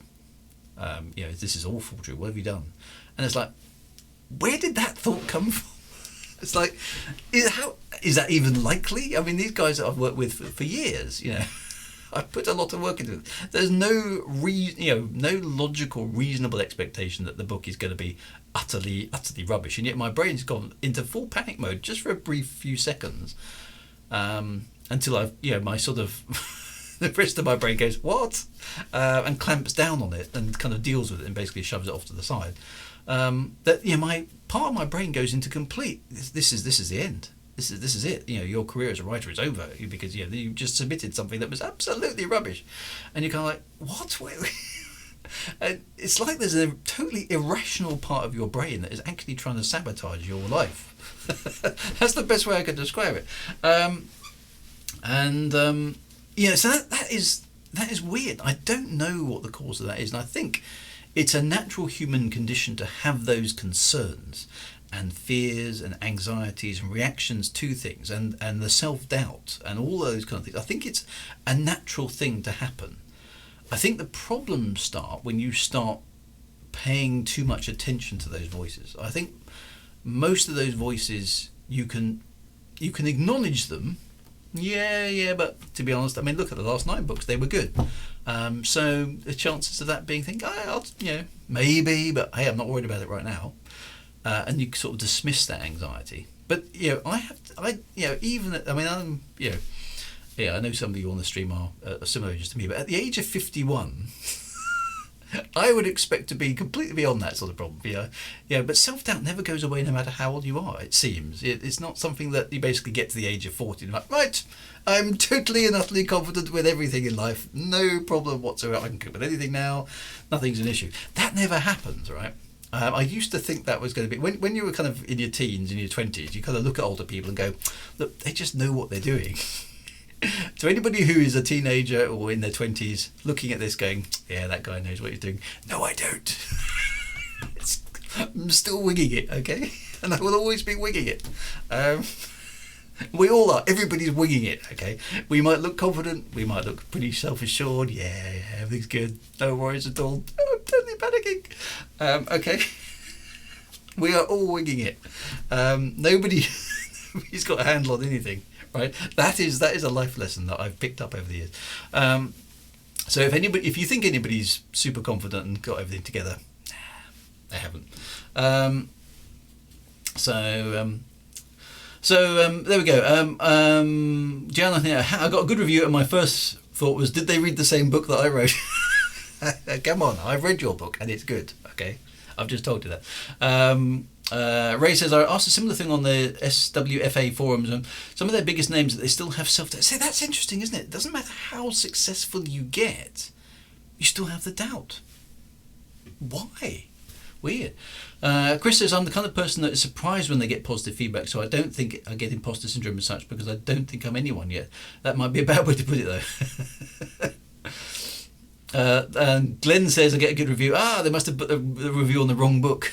Yeah, so it's like, why do we undermine ourselves? We're our own worst enemies. I've had that. I had that with Doom Dark's Revenge when I got stuck on a few bits and pieces about the 60k mark, and I just remember thinking, why am I doing this? This is pointless. Nobody's going to read this. Nobody's going to like it. Everyone's going to pan it. It's like, I haven't finished the book yet, so where does that come from? I don't know. Glenn says, a lot of great writers and stuff I can see a great imagination through, even grammar issues, but I've also read some popular books and thought, and several people I know could have written that story better. So, yeah, I mean, quality issues as well can be a thing too. Ray says, I've reached a lucky time in my life because I can't remember what I've written anymore. Everything I read by me is a pleasant surprise when I discover it's not crap. I have to say, somebody quoted something at me about 18, I think it must have been about 18 months, 2 years. It was before COVID anyway. And they quoted this thing at me, and I remember reading it and thinking, that's pretty damn good. Where did you get that from? And he said, it's yours from the other book that you wrote. I went, oh yeah, I do remember it now. That's like, oops. I remember thinking that probably came across wrong. It's kind of like, maybe I came across all sort of self-deprecating. Oh, I wonder what that is. And I genuinely didn't know, and I read it and thought, that's quite good. That's the sort of thing I should write. And it turned out it was. I wonder if self-doubt is another learned behaviour because not everyone seems to have it. Yeah, some people do seem to be like uber confident about things, but I don't generally find them very convincing people, or people with some. I wonder if the self-doubt and all that sort of anxiety that's connected with it comes with a little bit more depth of character. I don't know, that might be a bit unfair, but whenever I come across people who are like uber confident, I either think you're a nutter, or you're just winging this completely. You don't know what you're doing whatsoever. You've just been really lucky. I don't know. That might be unfair. That's my kind of initial reaction. I kind of usually steer away from uber confident people because I think they're dangerous. I don't know. Maybe that's being unfair, but that's something that I tend to do. Maybe it's a positive thing because it keeps you serious about what you're doing. I think that's the way I choose to use it. So I think you can kind of, there's this whole thing about mindfulness and acknowledging how you feel and not trying to stop it, but trying to acknowledge it. So if you feel upset, don't try and stop yourself being upset. Be upset, but don't let being upset change what you're doing with other people or something like that. It's kind of trying to acknowledge that. We're not very good at that sort of thing, but those sort of things. And I think that's the thing. If you feel the self-doubt, then feel it, but keep your rational brain switched on and basically go, okay, so I'm experiencing some self. This isn't easy, by the way. But try and keep your rational brain switched on and go, okay, so I'm experiencing some self-doubt here. Why am I experiencing that? What can I use that self-doubt for? Okay, so I just need to rationalise to myself a little bit here. No, I am a good writer. I've had some quality teaching. I've got some work out there which has already been well received. There's no reason to assume that this work won't be any good. But I will spend some time going over it and Q&Aing it to make sure that it's good. Whether that actually works in practice, I'm not sure. But those things seem to be in the way we are as human beings. I don't have a lot of self-doubt when I was a kid, but when I went to school, and then I had nothing but self-doubt. Well, I think I encountered that at school. I mean, I've delved into my past on streams before, but I was very much bullied at school for being different, and I had a few disadvantages. I came over from Canada, so I had a bit of an accent, which doesn't work very well in a British school. I was the small kid who didn't like sports. That didn't help me. I actually rather revelled in being different to everybody else. That wasn't a good move.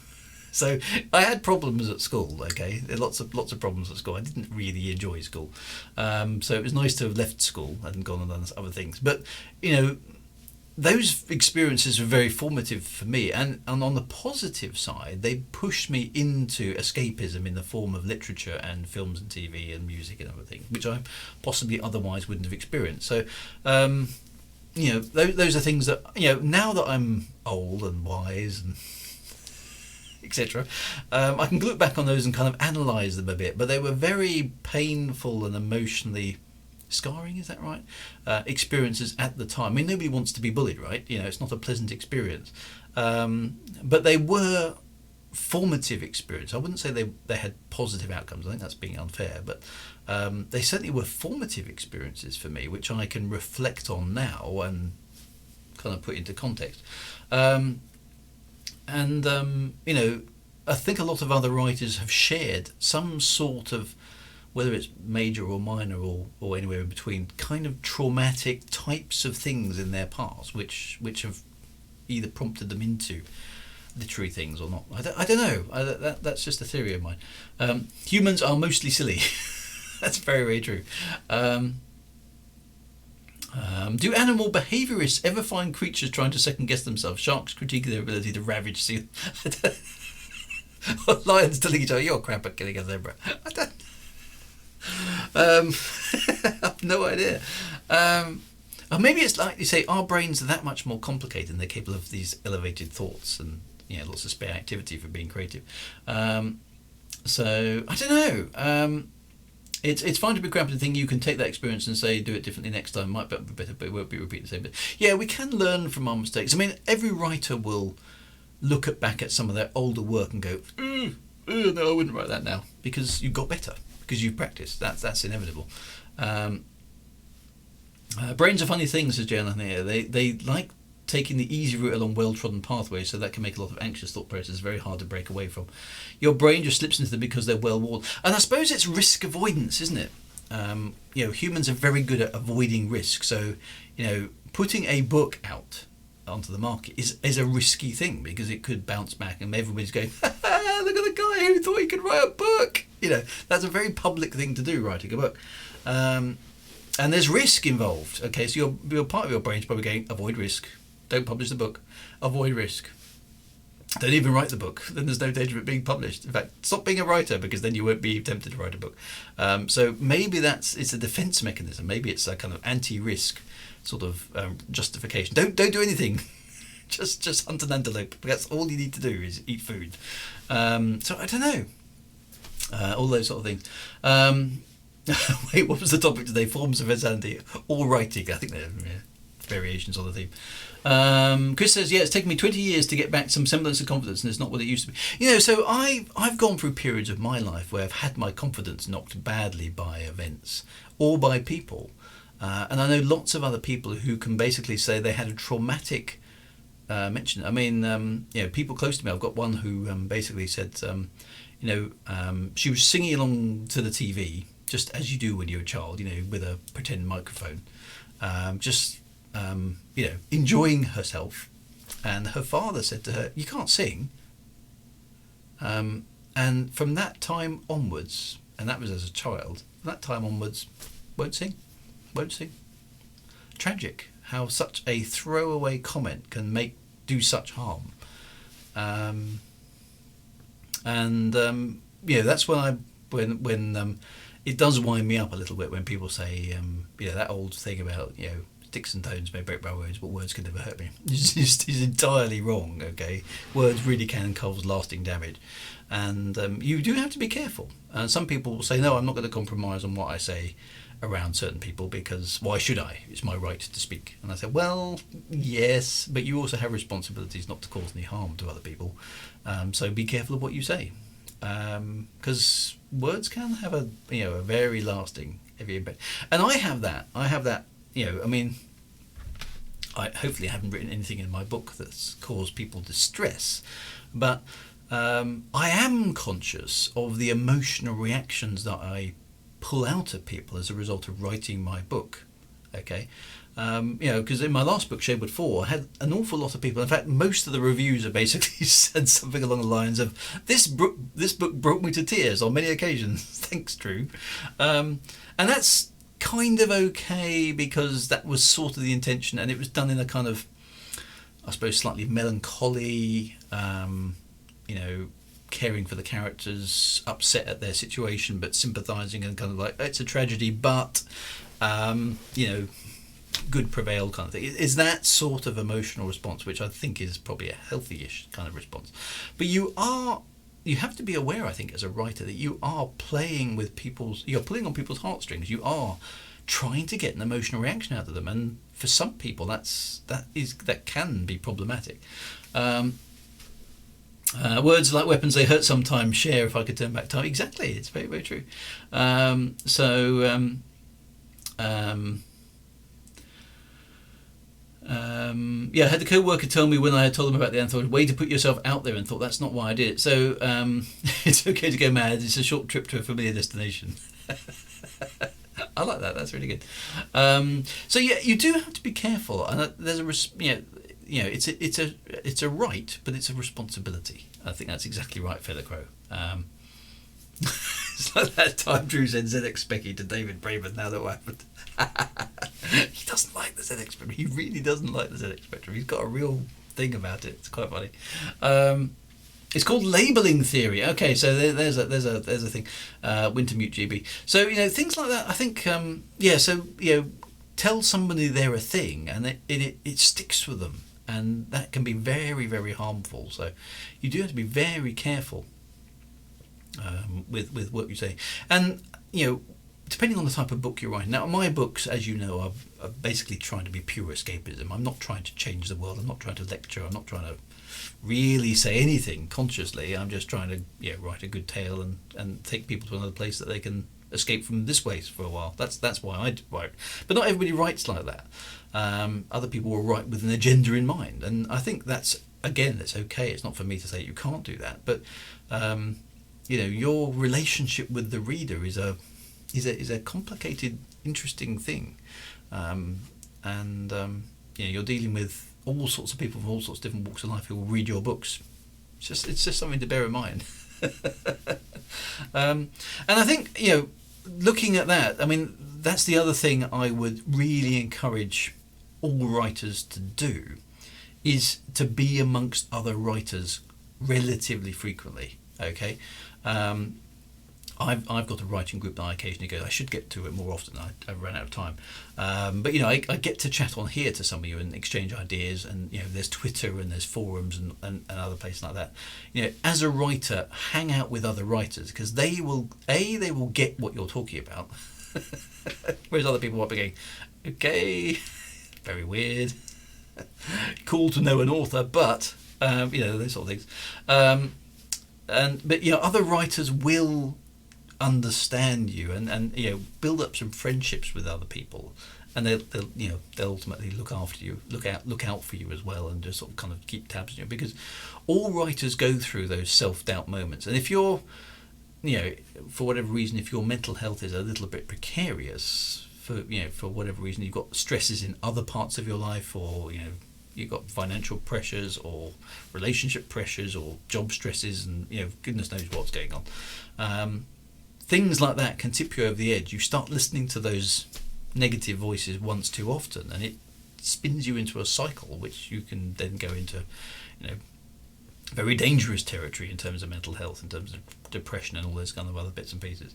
So I think there are some writing can be a bit precarious like that, because you are spending a lot of time with imaginary voices in your head. I think those things are worth considering. Do take a sanity check, I suppose it is. Is there a sanity? Can I get one of those on the NHS? Here's a sanity check. You're very much off the scale, Mr. Winger. That doesn't surprise me. But you know what I mean? Take a sounding, take a check, and look after your mental health. Take some time out. If you're finding the book writing isn't working for whatever reason at a particular time of day, or I can't get anything down this week, back off. Don't push yourself. If you can't be creative, you can't just say, right, today I will be creative. It doesn't work like that. You've got to give yourself a break. Go and do what you do to chill out. Whether it's like sitting in a forest, or driving your car, or going for a walk, or going shopping, whatever it happens to be. That whatever your thing for relaxing is, make sure you do it sufficiently often that you recharge. Otherwise, you can get mentally drained. Particularly, I think, if you've got a project. I mean, if you're like me, you tend to work well with deadlines, and that's quite good for being organised. But it's also quite stressful. You must get this done by this point, and I tend to motivate myself a bit with word counts, and that can work, but it can also be a stress. And some of you who work with me on the 9 Streams of Consciousness will understand the pressure of trying to get things done by a certain point in time. That can be stressful. It's not a pleasant experience. And those sort of things you've got to balance it. Do I really? It's there's one thing to have that as a motivator to get me finished because I'm intrinsically a little bit lazy and I get procrastinating, but it's also an artificial deadline because I don't really need to do it by then. I've sort of self-imposed that deadline because, or is it a real deadline which I actually do have to hit? All those sort of things. So I think that stuff's important to kind of balance. On the other hand, if you write something that someone identifies with, you have a chance to give them hope and encouragement. Well, that's the beauty of writing, isn't it, Glenn? I mean, I've had emails back saying, about some of my stuff. Thank you so much for writing this book, and I've got it on my wall over there. It basically just says, this book was a lifeline in a dark part of my life. Thank you. And I was like, I don't know specifically what helped there. I don't know specifically. The situation that individual was in. I don't even know who they are because I've just got a username, not a real name. I don't know where they live. I don't know what situation they're in, what country they're in, or anything. All I know is that I helped somebody get through a difficult stage of their life by writing that book. And I don't know whether that made enough of a difference to be noticeable in long term, or whether they would have found help otherwise. But at that point in time, they took the time to let me know that my book had made a difference in their life. That's a cool thing. That's a good thing. I've contributed to the general goodness of humanity. I think that's a worthwhile thing for a writer to do. Buffo 1966 says, should I get the ebook or the audiobook of Emanation? Don't say both, you rotter. Well, both, obviously. I mean, come on, man. Which do you prefer? It's your choice. You are the consumer. You have the power. Choose what you like. Drew, in terms of your own history, can you recall the first science fiction or fiction book you bought or read? Yes, I can. I've got it.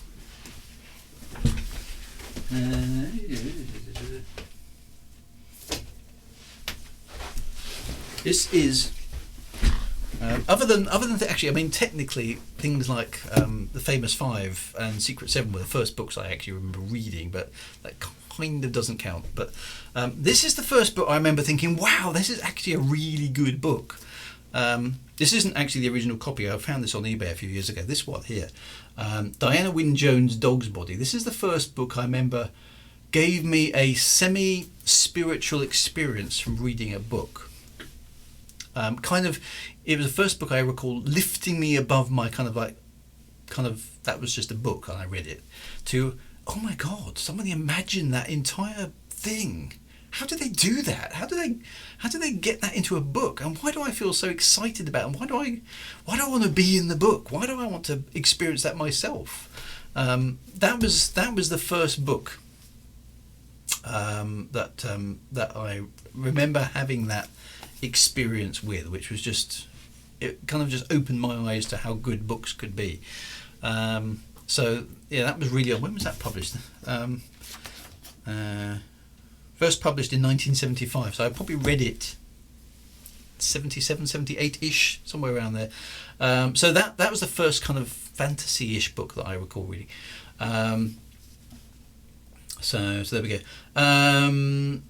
I've never really bought audiobooks, but I've seriously considered getting the Shayward audio versions. I have read them in paper. Yeah, so I mean, audiobooks are interesting. I've talked a little bit about that. They sell really well nowadays. People seem to be really into audio, which it's just a change in the market over time. Some people can't get into them. Some people love them. It's just choice. So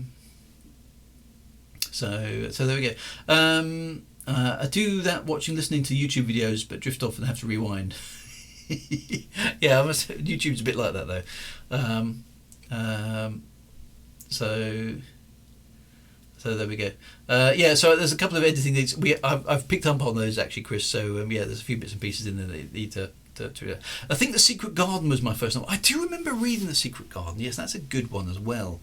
That one had that slightly otherworldly flavour to it, wasn't it? It was almost slightly sinister at times because isn't it the crippled boy in the bed? I can't remember the story now. And the girl basically encourages him out of bed. And I remember feeling that was quite, I don't know, not quite sinister. That's too strong a word, but there was a sort of forbidden nature to that story, which I did quite like. Barn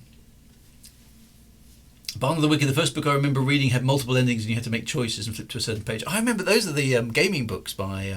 they were really good. I enjoyed those as well.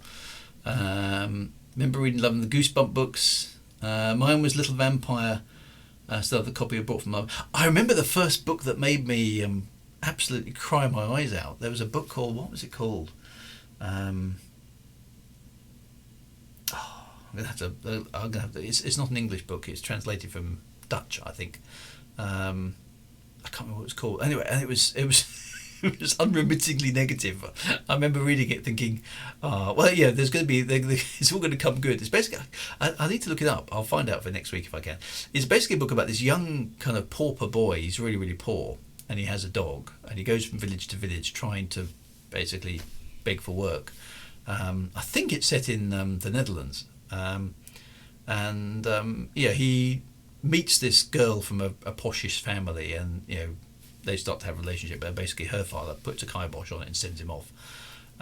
So things aren't going well, and what you're expecting at this point is that okay, well, somehow he's going to make his millions and come, or his chrono, presumably, and come back, and he's going to the girl going to find the father will find him worthy because he's got some money and everything will be lovely, and that's what you're expecting, and that's not what happens. Basically, the boy goes in and ends up and he freezes to death in the snow with his dog, and that's the end of the story.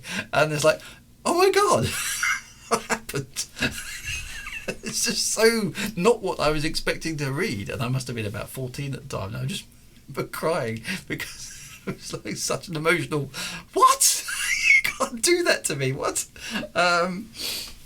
It was a real shock ending for me that it didn't come good, but I don't know what it was called. I can't remember now. So once I identified the book, everyone's going to go, I'm not reading that because that sounds too sad.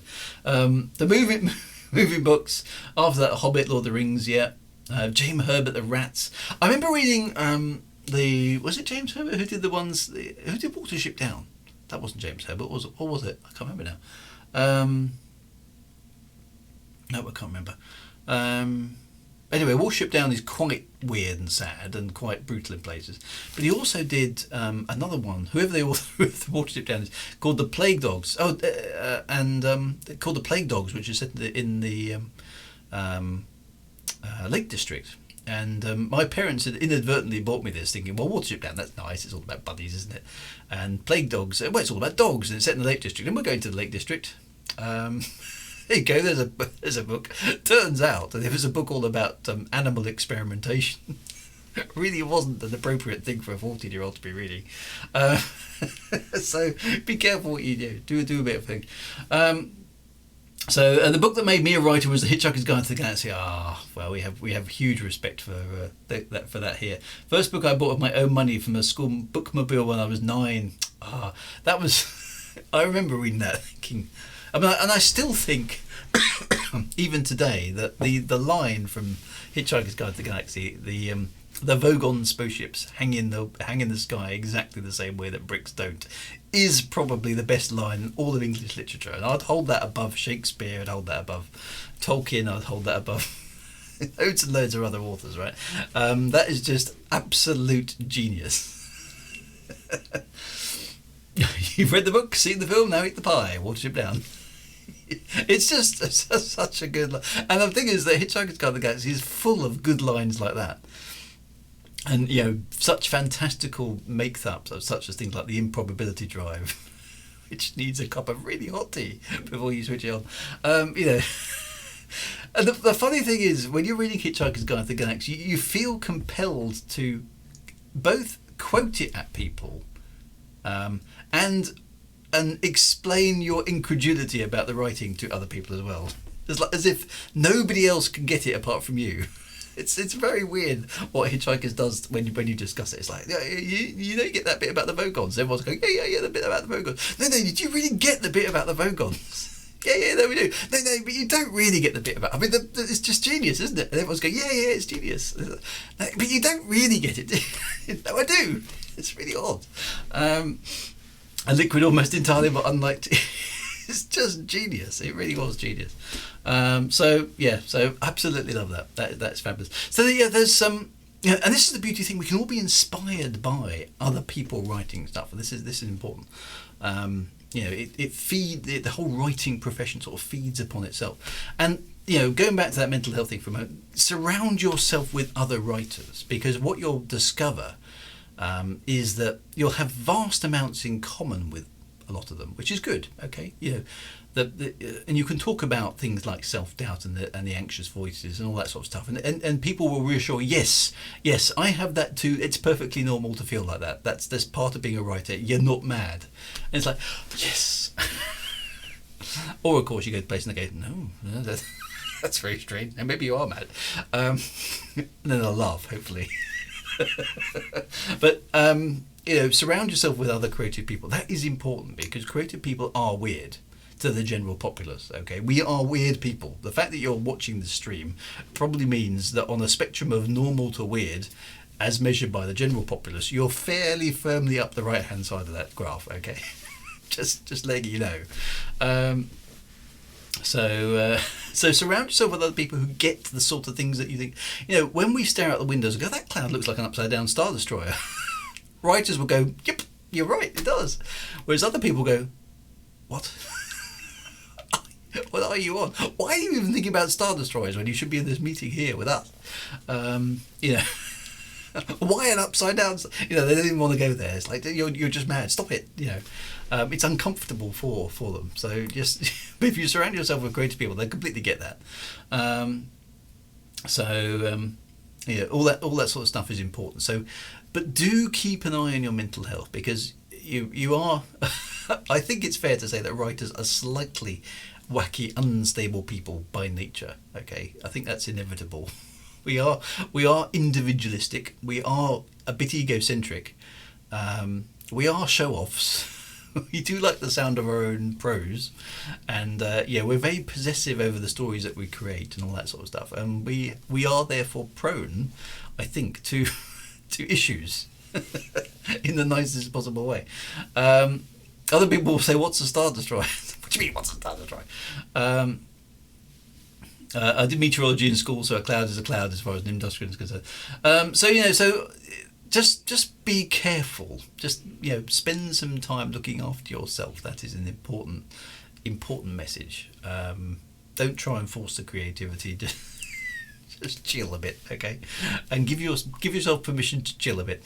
Particularly if you've been working hard on something for a while. So I think there we go. Chris says, I don't have a book that turned me into a writer. I was putting down little stories since I was quite small, obviously. So I started writing at quite a young age as well. I don't remember a time when I wasn't really writing my own stories. Something that, it just happens.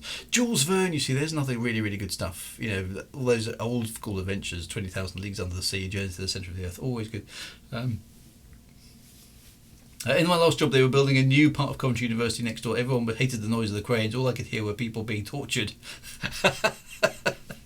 Excellent. Dear. Does Drew read his audiobook in his David McCallum voice or his silly regular voice? No, it's my slightly more sensible voice. Is it a David McCallum voice? I'm not sure. But it is a bit more sensible and a bit more measured. Does that help? So there we go. Anyway, my friends, look after yourself. It's time for me to draw this this collision of creativity to a close. Once missed an entire class because I was sitting on some stairs reading 20,000 Leagues. See, that's a good book. That's a good thing. Authors aspire to getting people into trouble for reading their books. I've had people actually on that note. I had people complain, in inverted commas, at me saying I missed my train because of you. I was on the platform reading a chapter, and then I realised 20 minutes had passed, and the train that I was supposed to catch had already gone. And I've had other people complain that they haven't got off the train when they should have done because they were reading one of my books. So You may get that problem as well. That is quite funny. But yeah, there we go.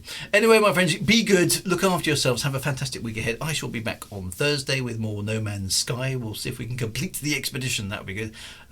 Saturday, of course, is the usual retro computer games festival, where we'll be looking at Wing Commander 2, and then we'll be back here for more science fiction and fantasy writing and general waffling discussion on Mondays, as per usual. Look after yourselves, my friends. Lovely to see a few new people on tonight. Thank you for Ray for popping in, and a few others. That's really, really good. And thank you for all the comments. I do try and keep up with them. I can't always keep up with them because they go up a bit too fast. But lovely to see you all. Take care of yourselves. Huge fondness. Be good. Be nice. Watch those words in all good ways.